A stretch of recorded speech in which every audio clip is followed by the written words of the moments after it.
President Trump shocks the world with unprecedented decisions. From slashing tens of millions in funding for bizarre overseas projects to a controversial plan to rebuild Gaza, Trump is stirring global uproar. He fearlessly confronts Democratic lawmakers calling to fight in the streets, issues a chilling statement on potential military use, and demands that organizations like the Olympics and NCAA end male-to-female competition. An executive order is imminent. Policies are flipping. What's really happening? Don't miss this broadcast.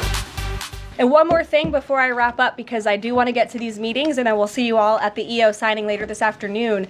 I would just say that you brought to mind California and North Carolina, who continue to be on our hearts, and the president and this administration are committed to ensuring that these individuals get the funding that they need. And I would just say a strong message to Democrats who are out there pretending to be outraged about the long list of crap that this administration is cutting, federal waste and funding, like $2 million for sex changes in Guatemala, $6 million to fund tourism in Egypt, $20 million on a new Sesame Street show in Iraq, $4.5 million to combat disinformation in Kazakhstan. I could go on, and I'm happy to provide this list to every single one of you. Democrats are outraged that the American people want to be, they want their taxpayers going to good uses, not stuff like this. But then they're very quiet about the fact that there are still North Carolinians and people in California who have lost everything, and in the last 4 years, this federal government did nothing to help them.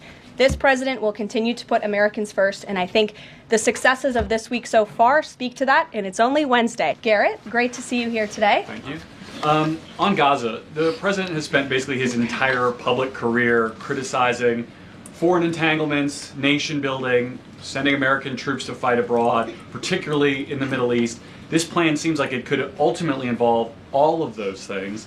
Can you explain this reversal and how building and owning Gaza squares with America First foreign policy? I would reject the premise of your question that this forces the United States to be entangled in conflicts abroad. The president has not committed to putting boots on the ground in Gaza. He has also said that the United States is not going to pay for the rebuilding of Gaza. His administration is going to work with our partners in the region to reconstruct this region. And let me just take a step back here, because this is an out-of-the-box idea. That's who President Trump is. That's why the American people elected him. And his goal is lasting peace in the Middle East for all people in the region.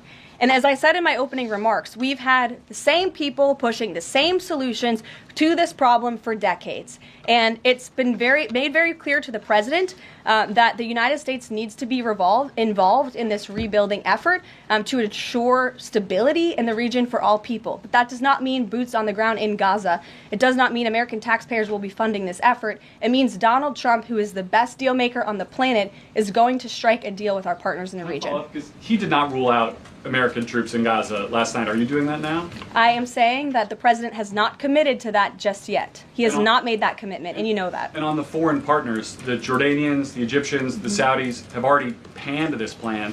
What foreign partners, if any, have expressed any interest in being part of it? Well, the president has said he's been socialing this idea for quite some time. He's been thinking about this. He said in his remarks last night, this was not a decision or an announcement that he takes lightly. And the president has already spoken to the President al-Sisi. In fact, that was his first foreign leader call. He's meeting with the King of Jordan, King Abdullah, next week. He spoke with the King of Bahrain. He spoke with the Crown Prince of Saudi Arabia. And he has made it very clear, he's been very vocal, that he expects our partners in the region, particularly Egypt and Jordan, to accept Palestinian refugees temporarily so that we can rebuild their home. I'd like to show you some images of Gaza that were taken.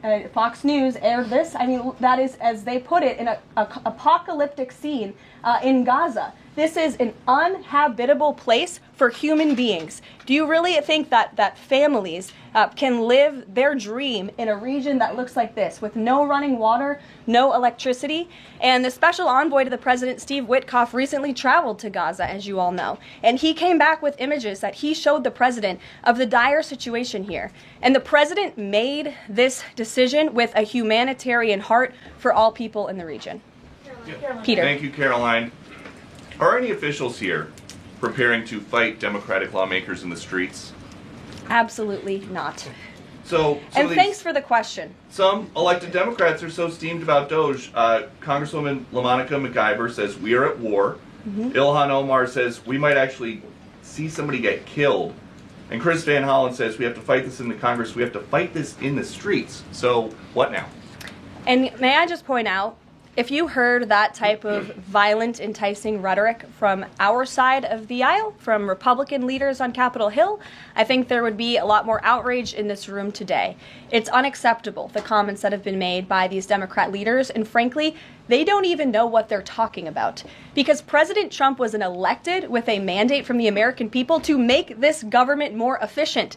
He campaigned across this country with Elon Musk, vowing that Elon was going to head up the Department of Government Efficiency, and the two of them, with a great team around them, were going to look at the receipts of this federal government and ensure it's accountable to American taxpayers. That's all that is happening here. And for Democrat officials to incite violence and encourage Americans to take to the streets is incredibly alarming, and they should be held accountable for that rhetoric. It sounds like something that they're most concerned about is Doge engineers with access to Treasury systems. Can you clarify, do the Doge engineers have read-only access in these systems, so they are not allowed to write new code? No. They are not, okay. No.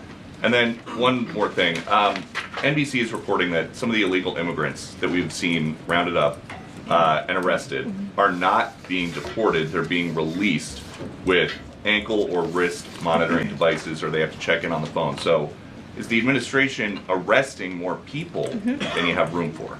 I have seen the reports, and I'm glad you brought it up because we want to address it. There have been a total of 461 illegal aliens. This is of this morning when I got this information from DHS that have been released from custody of the more than 8,000 that have been arrested since President Trump was inaugurated. It's less than 6%, and there are reasons for their release. Some of the factors include a lack of significant likelihood of removal in the foreseeable future, lack of detention availability, which is something this president and this administration has been incredibly vocal about. We are doing everything we can to deport and detain illegal immigrants, but we need Congress's help to increase funding for Border Patrol and for ICE to increase detention capability in our facilities. And then other serious medical conditions have also been the reasons for some of the release of these individuals. But none of them have final deportation orders. Many of them are probably contesting their immigration status. I'd refer you to DHS for more details, but I did get that information because I knew it would be a question, so thank you. Sure. Yes. The president and you here again today have made clear, given the devastation, you think Palestinians have no choice but to leave Gaza and go elsewhere. But Palestinians say this is their home. They don't want to go. The president last night said he's willing to use the military if necessary. Is the U.S. prepared to remove Palestinians from Gaza by force? The president is prepared to rebuild Gaza for Palestinians and all people in the region, peace-loving people who want real economic development and opportunity in the region. This is a region that has been controlled by Iranian-backed terrorists, Hamas, who have brutalized not just Israelis but Palestinians too. It is because of Hamas that you see those images on that screen, that Gaza has become a demolition site because Hamas launched that brutal attack on Israel on October the 7th. And so again, I would stress, President Trump wants to ensure that this can be a place where all people can live in peace. He is a peacemaker in chief. He made that very clear in his first term. And as for how that will be accomplished, the president and his team are talking with our allies in the region to consider next steps. But should the American people be prepared to see U.S. military on the ground fighting a ground war against Hamas? Again, the president has not committed to U.S. troops in the region. But it is an option. I have said that the president has not committed to that yet. Sure. If I could just follow up on that, though, why not rule out the idea of committing U.S. troops? This has been a long-standing argument that the president has made really over the last decade or so, talking about endless wars and not something the U.S. wants. Why not rule out? Because I think the president is very good when he's making deals and negotiating not to rule out anything because he wants to preserve that leverage in negotiations. And so I think that's what he's doing here. If I Mary. can follow up on that, though, he also said that everyone loves this plan. He said that in the Oval Office this morning. True. In fact, the Deputy Prime Minister of Jordan called it a declaration of war on the Arab people. So how does he square the fact that even some Republicans on the Hill are objecting to this or questioning this. How does he square the fact saying everyone loves this Well, plan? King Abdullah of Jordan will be here next week, so I can provide you more context on the conversations he will have directly with the President of the United States after that meeting. And I would just point out that there's been a lot of leaders and officials all around the world who have doubted, I suppose, the deal-making ability of President Trump. You heard the Panama leader saying that he would not agree to some of the concessions that he has now made because of Secretary Rubio's visit. You had the Colombian president saying he wouldn't accept flights of Colombian illegal nationals who have entered into our country illegally, and those flights are underway. So actions speak louder than words. Dasha. Caroline, you said the president has been working on this idea for a while behind the scenes now. Is there a written plan based on the president's proposal for Gaza? And if so, when was it drafted and who had a hand in that? The plan was written in the president's remarks last night as he revealed it to the world and to the American people, and his team are continuing to be engaged on this effort. I saw the National Security Advisor this morning. He has a very busy day of calls, and they will, again, continue to engage with our partners. That includes Steve Witkoff as well. Mary. Two questions for you on the news of the day. So, how is today's executive order going to impact the 2028 Summer Olympics in Los Angeles? For example, would a man who thinks that he's a transgender woman be allowed to compete as a female on U.S. soil? It's a very good question, and the president has actually mentioned this, that he does expect the Olympic Committee and the NCAA to no longer allow men to compete in women's sports. And I think the president, with the signing of his pen, starts a very public pressure campaign on these organizations to do the right thing for women and for girls across the country. Again, this is an incredibly popular position. There have been many notable female athletes who have had the courage to speak out against some very powerful institutions in this country. They deserve to have a voice and a say. The president is bringing their voice to the highest level at the White House this afternoon, and he expects these organizations to comply with this federal executive order that he'll be signing today. Thank you. And one more. On media coverage of this executive order and the topic in general, what's the White House's view of framing that calls men transgender females or similar rhetoric coming from organizations like the ACLU and GLAAD? Well, it's been very clear. The policy of this administration is that there are only two sexes, male and female. Pretty simple. Brian Glenn. Yes.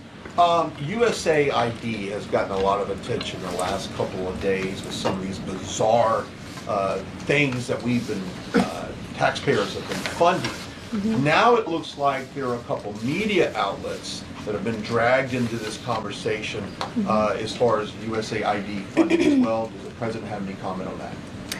So upon coming out here to the briefing room, I was made aware of the funding from USAID to media outlets, including Politico, who I know has a seat in this room. And I can confirm that the more than $8 million taxpayer dollars that have gone to essentially subsidizing subscriptions to Politico on the American taxpayers' dime will no longer be happening. The DOJ team is working on canceling those payments now. Again, this is a whole of government effort to ensure that we are going line by line when it comes to the federal government's books. And this president and his team are making decisions across the board on, do these receipts serve the interests of the American people? Is this a good use of the American taxpayers' money? If it is not, that funding will no longer be sent abroad, and American taxpayers will see significant savings because of that effort. Thank you. I'd like to give some love to the back row. I've heard that unfortunately they haven't been called on in years past. So Reagan, why don't you go ahead? Thanks, Caroline. The WHC announced that comedian Amber Ruffin, who has called the president a toddler with his pants pulled down, will be the entertainment for this year's Correspondents' Dinner. Does the White House have a reaction to this choice, and will the president be attending the dinner this year? Certainly an interesting choice. I have the president's invitation on my desk. I have the invitation for myself on my desk as well. Haven't talked to the president about it. When he makes his decision, I will let you all know. But definitely an interesting choice of the comedian. I'll talk to the boss about it and see what we decide. Sure, go ahead. Yes, yes. On the executive order set to be signed today, you said that this will be enforced. Can you spell out for schools and the public how exactly the administration plans to enforce this, even at the local level? And on top of that, there are human rights groups who say that this could expose kids to discrimination. What is your response to that? I think kids have already been exposed to discrimination, especially young women and girls who have been forced to shower in locker rooms with biological men, who have been forced to compete on playing fields with biological men, which is incredibly unfair and unsafe, and again, an incredibly unpopular policy with the American people. As for the actions that this executive order takes, I already laid those out at the beginning of the briefing. I'm happy to give you a copy of this fact sheet so you can let your audiences across the country know. What's your message to schools who don't comply with this? They should, because it's going to be federal law in about an hour and a half. So your colleague to your right, to my Thanks, left. Caroline. Yes. Taylor with Spectrum News. You talked a bit about Doge. Elon Musk is currently a, quote, special government employee who also owns companies that have billions of dollars in federal contracts. You said earlier this week that he has abided by all applicable federal laws, but what steps is the Trump administration taking to address that conflict of interest? The president was already asked and answered this question this week, and he said if Elon Musk comes across a conflict of interest with the contracts and the funding that Doge is overseeing, then Elon will excuse himself from those contracts. And he has, again, abided by all applicable laws. In the back left, go ahead. Trade advisor Peter Navarro, when asked about the External Revenue Service today, said, quote, we're going to collect a lot of tariff revenues and we're going to get tax cuts out of it. Is it the official position of the White House that tariffs will lower taxes for Americans? The president has always been clear that he believes tariffs are a tax on foreign nations, and he's committed to cutting taxes for the American people here at home. He also believes tariffs are a great revenue raiser for this country, and that's exactly why he has committed to the creation of the External Revenue Service, which I think is a phenomenal idea. We'll just go down the whole row. Go ahead. Tom Bateman with the BBC. Can you confirm that under the President's plans for Gaza, any and all Palestinians who want to stay in Gaza on their land will be allowed to do so? I can confirm that the president is committed to rebuilding Gaza and to temporarily relocating those who are there because, as I've showed you repeatedly, it is a demolition site. There is no running water. There is no electricity. The president wants these individuals to live in peace. He is committed to doing that with this very bold new plan, and we will continue to keep you apprised of updates as we receive them.